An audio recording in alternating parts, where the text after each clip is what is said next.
이방 나라들에 대하여 선지자 예레미야에게 임한 여호와의 말씀이라. 애굽에 관한 것이라. 곧 유다의 요시야 왕의 아들 여호야김 넷째 해에 유브라데 강가 갈그미스에서 바벨론의 느부갓네살 왕에게 패한 애굽의 왕 바로누고의 군대에 대한 말씀이라. 너희는 작은 방패와 큰 방패를 예비하고 나가서 싸우라. 너희 기병이여 말에 안장을 지워 타며 투구를 쓰고 나서며 창을 갈며 갑옷을 입으라. 여호와의 말씀이니라. 내가 본즉 그들이 놀라 물러가며 그들의 용사는 피하여 황급히 도망하며 뒤를 돌아보지 아니하면 어찌미냐. 두려움이 그들의 사방에 있음이로다. 발이 빠른 자도 도망하지 못하며 용사도 피하지 못하고 그들이 다 북쪽에서 유브라데 강가에 넘어지며 엎드러지는도다. 강의 물이 출렁임 같고 나일강이 불어남 같은 자가 누구냐. 애굽은 나일강이 불어난 것 같고 강물이 출렁임 같고다. 그가 이르되 내가 일어나 땅을 덮어 성읍들과 그 주민을 멸할 것이라. 말들아 달려라. 병거들아 정신없이 달려라. 용사여 나오라. 방패 잡은 구스 사람과 붓 사람과 활을 당기는 루딤 사람이여 나올지니라 하거니와. 그날은 주 만군의 여호와께서 그의 대적에게 원수를 갚는 보복이리라. 칼이 배부르게 삼키며 그들의 피를 넘치도록 마시리니 주 만군의 여호와께서 북쪽 유브라데 강가에 희생제물을 받으실 것이미로다. 처녀딸 애굽이여 길앗으로 올라가서 유향을 취하라. 내가 치료를 많이 받아도 효력이 없어 낫지 못하리라. 다 같이 읽겠습니다. 내 수치가 나라들에 들렸고 내 부르짖음은 땅에 가득하였나니 용사가 용사에게 걸려 넘어져 둘이 함께 엎드러졌습니다. 아멘. 네, 목사님 나오셔서 말씀 전하실 때 큰 은혜 받으시기 바랍니다.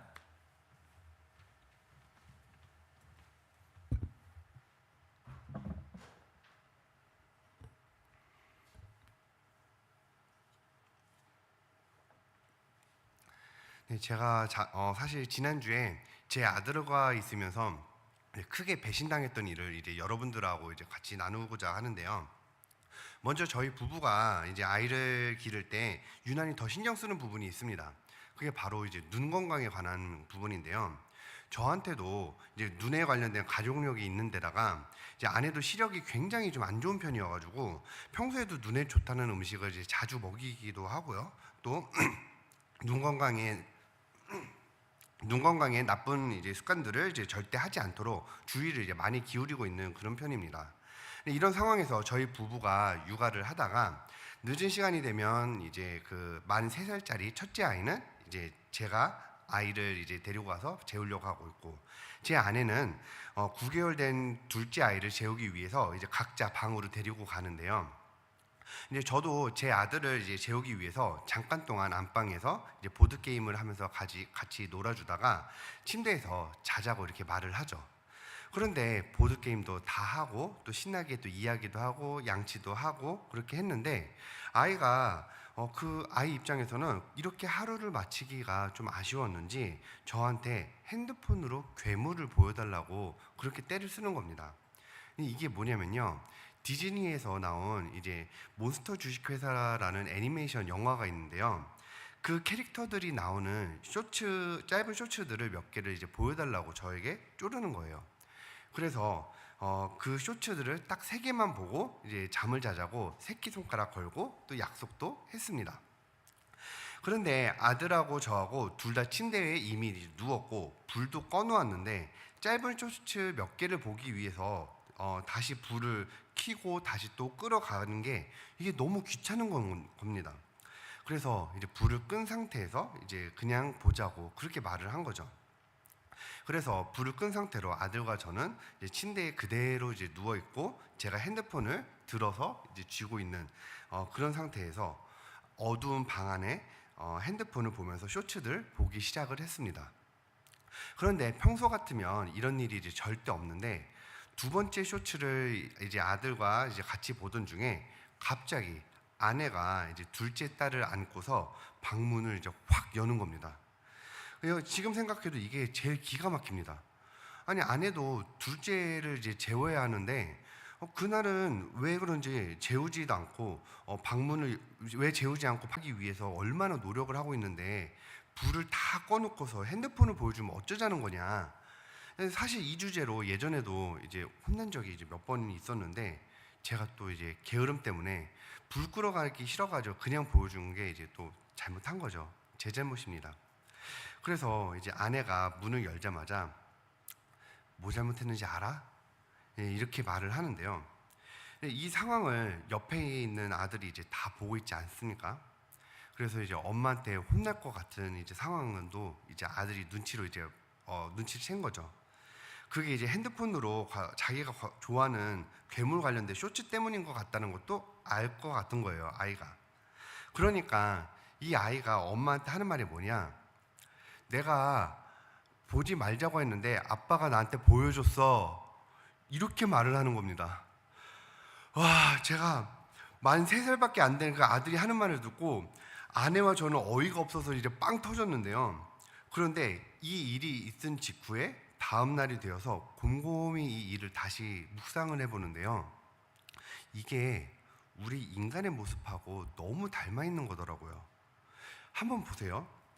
제 아들 입장에서는 불 끄고 쇼츠를 보다가 엄마한테 혼날 것 같은 상황이 생겼어요. 그러니까 이 고난을 피하기 위해서 최대한 안 혼날 것 같은 말들을 꺼내기 시작한 거죠. 그런데 만약 혼나는 것을 감당하고 자신의 잘못을 잘 뉘우친다고 하면 괜찮겠지만, 고난을 피하는 선택은 결국 우리 죄를 택하는 선택이 되기 쉬운 것입니다. 우리들도 마찬가지가 아닐까요? 하나님이 우리에게 각자 주신 그 고난들도 그 이유들이 각자 있는 건데, 이것들을 말씀으로 해석하고 또 내 삶에 죄악된 것들을 깨트리는 그 마중물로 선택하는 것이 아니라, 오히려 말씀으로 해석하는 것이 아닌 내 생각만을 따라서 고난을 피할 선택을 하다 보니 결국 선택하는 것은 죄를 선택하게 되는 게 우리의 현실적인 모습인 겁니다. 그러면 이런 우리의 모습을 하나님은 어떻게 바라보시는지, 또 하나님은 이런 우리에게 어떻게 반응하시고 또 말씀하시는지, 그것을 오늘 함께 말씀을 통해 배우고자 합니다. 먼저 오늘 말씀에 들어가기에 앞서서 배경 상황을 다시 한번 설명드리고자 하는데요. 예레미야가 활동했던 이 시기에 이제 남유다가 무너지게 된 이유가 뭐냐? 주변에 군사적 강국들이 이제 늘어나는데 이스라엘 국력은 점점 쇠약해지는 상황이었어요. 그래서 남유다가 외교 정책을 어떤 외교 정책을 펼쳤냐? 애굽이 강성해진 것 같을 때는 외교 방향을 애굽하고 친밀하게 지내려고 하는 애굽 친화 정책을 펼쳤다가, 이번에는 뒤를 돌아서 바벨론이 강성해지는 것 같을 때는 다시 애굽을 버려버리고 바벨론 친화 정책을 펼쳐버리는 겁니다. 이렇게 왔다 갔다 하는 정치적인 혼란과 복잡한 상황 가운데서 하나님께 물으며 나아가는 것은 없었고요. 오히려 우상들이 판을 쳤어요. 그리고 이스라엘 백성들은 이 우상들을 그렇게나 좋아했었습니다. 왜냐? 이 당시 중동 지방 종교들의 그 공통적인 특징이 뭐였었냐면요. 이 종교들의 대부분은 성적인 쾌락과 굉장히 깊이 연관되어 있는 종교들이었어요.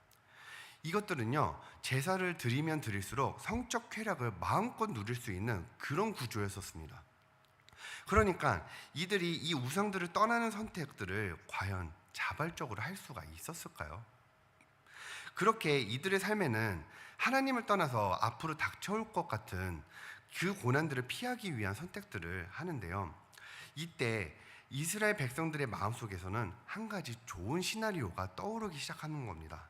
그게 뭐냐? 나의 원수가 된 그 바벨론하고요, 군사 강국인 애굽이 전쟁을 일으켜서 둘 다 자멸해버리거나, 아니면은 바벨론이 망해버리면 그렇게 속이 시원하고 통쾌할 것만 같은 거예요.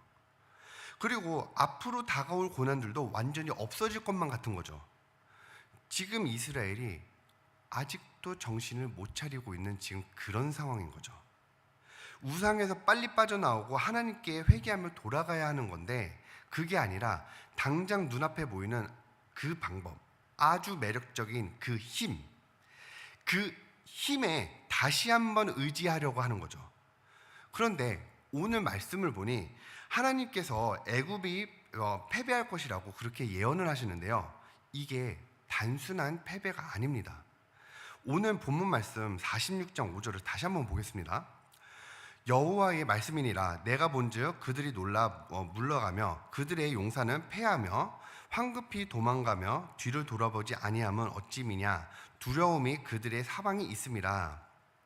자, 여러분 여기를 잘 한번 보세요. 개역개정은 그들이 용사는 패하여 이렇게 해석되어 있는데요. 이 패배하다의 그 단어의 원어는요, 빠타, 또 조각내다 이런 뜻을 가진 카타트라는 원어에서 이제 파생된 단어입니다. 그러니까 한번 생각해 보세요. 우리가 요리를 할 때요, 마늘을 이제 통에다가 넣고 거기다가 쾅쾅쾅 찍어서 이제 빻아가지고 요리를 하죠. 그러면 이 안에 있었던 이 마늘은 어떻게 되나요? 완전히 짓이겨져 가지고 형태도 안 남아 버립니다. 지금요, 애굽이 당하는 패배가요, 이런 패배라는 거예요. 그래서 이 똑같은 구절을 현대인의 성경에서는 어떻게 번역했냐? 그들의 용사들이 대패하여 뒤도 돌아보지 않고 급히 도망가니, 이렇게 완전히 대패하였다고 말하고 있어요. 이스라엘이 그렇게나 무시하던 바벨론에게 침공을 당하고 수치를 당하였는데, 그래도 정신을 못 차리곤 하나님께로 돌아가는 선택이 아니라 누가 복수를 나 대신 대신해주고 나도 마음껏 우상을 섬기면서 성적 쾌락도 마음껏 누리면서 죄를 누리는 그런 완벽한 시나리오를 꿈을 꾼 거죠. 근데 하나님은요, 이런 이스라엘 백성들을 너무 사랑하시기 때문에 그냥 두고만 보시지 않으신 겁니다. 이 당시에 바벨론이 군사적으로 정말 막대한 그런 강국이기는 했습니다. 그런데 그렇다고 애굽이 절대로 군사력이 약한 그런 국가는 아니었었어요. 아니, 반대로요, 애굽도 전성기를 달리고 있어가지고 이 두 나라가 한번 제대로 붙으면요, 정말 대규모 전쟁으로 이제 붙어지기 때문에 그야말로 너 죽고 나 죽는 그런 전쟁이 되는 겁니다. 그런데 이스라엘의 구원을 위해서는 애굽이 반드시 져야 했는데, 그것도 처참하게 져야만 이스라엘이 우상을 끊어내고 하나님께로 돌아가는 것 말고는 다른 방법을 선택하는 게 없어지게 되는 거예요.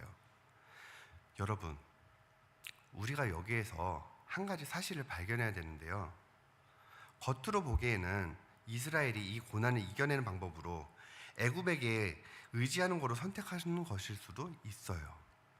그런데 그러기 위해서는 대대로 우상을 섬기는 나라에게 머리를 조아리고 그들이 하는 말을 따라야만 하는 거예요.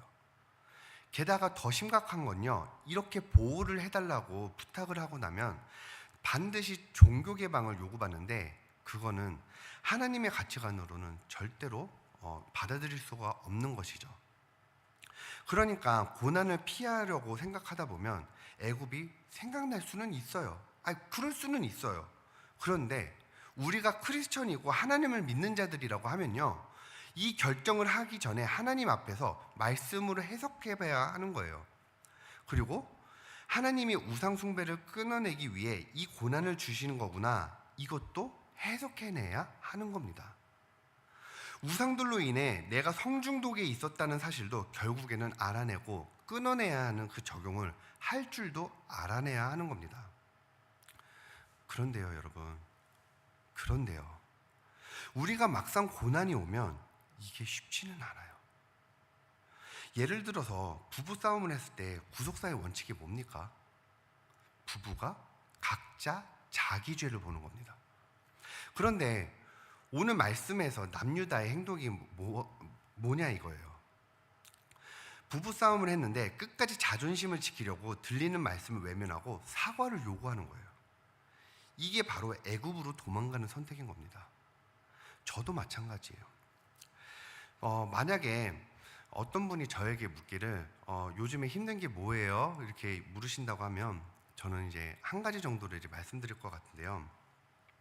사실 이제 몇 주 전에 이제 제가 골목길에서 이제 길을 걷다가 차대 사람으로 이제 교통사고를 이제 당한 적이 있었습니다.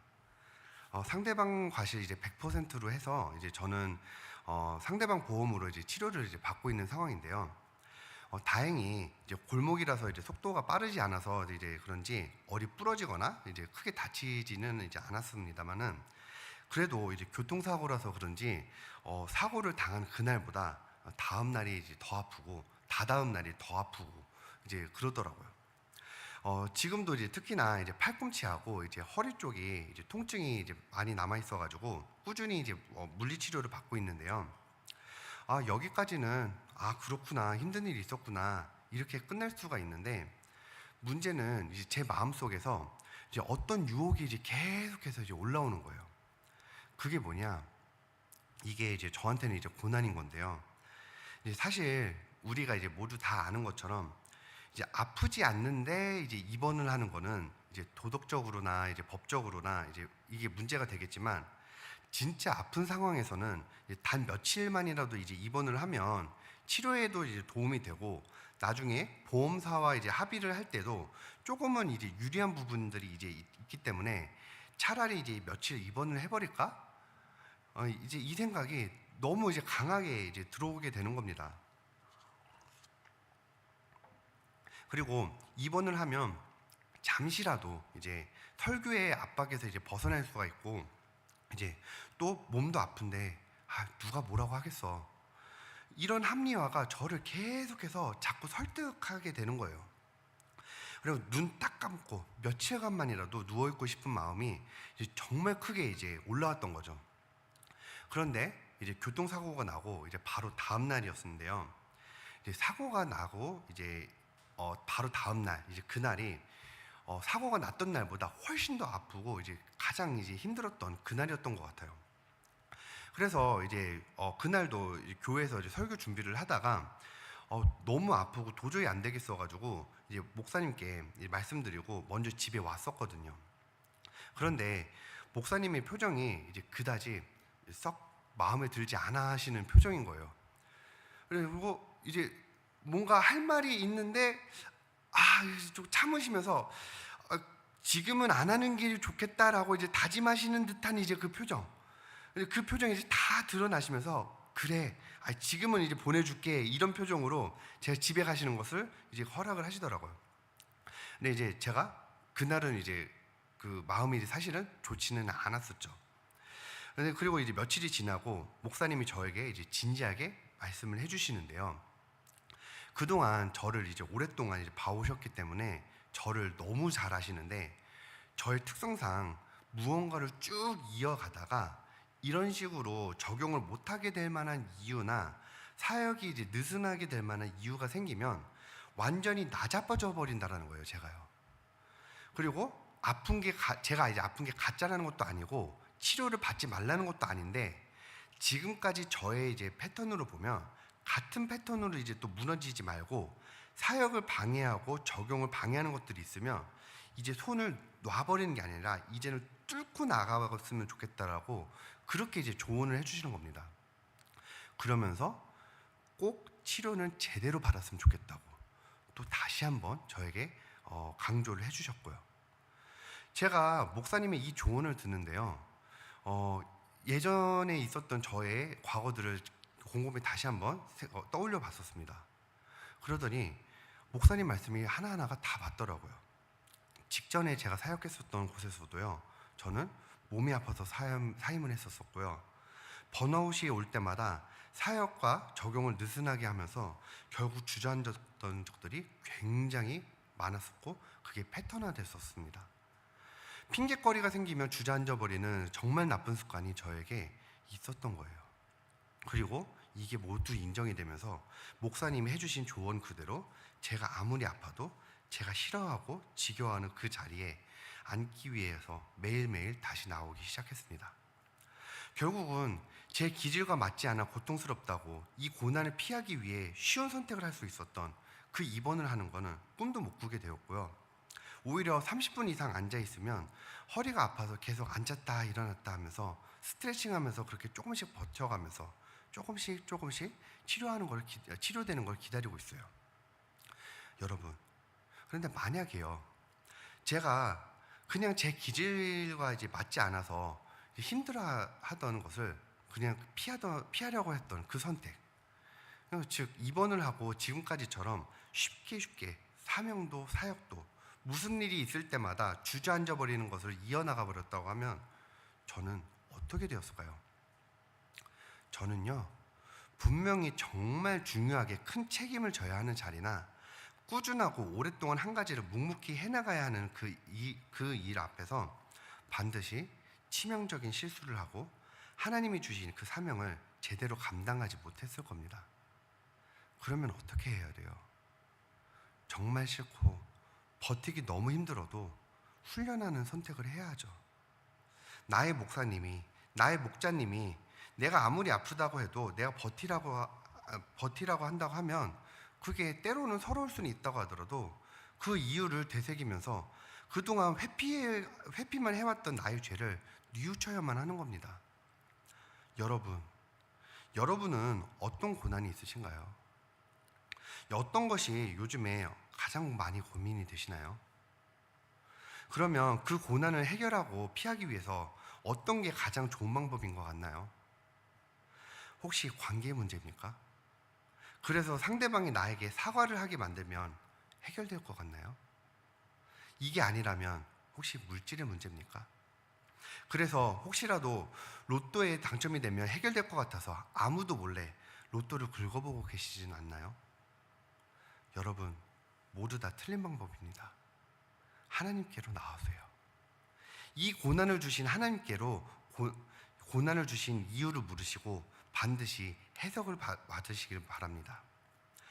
반드시 나의 죄가 있기 때문에 이 고난이 온 것이고 이 고난을 피하려 한다고 하면 하나님은 여러분들을 너무 사랑하시기 때문에 애굽을 완전히 짓이기듯이 또 다른 고난으로 다른 선택지를 막으실 겁니다. 너무 힘든 길이라는 것을 저도 잘 압니다. 저도 그게 잘 안 되어서 지금 훈련 중에 있습니다. 그러나 여러분도 같이 말씀 앞에서 훈련받고 말씀 앞에서 같이 이겨나가길 원합니다. 그러니 미리미리 하나님께로 나와 말씀으로 내 죄를 깨달으시고 이제는 내 죄 때문에 인정하셔서 하나님께 칭찬받는 여러분들 되시길 주님의 이름으로 축복합니다. 기도드리시고 예배를 마치겠습니다.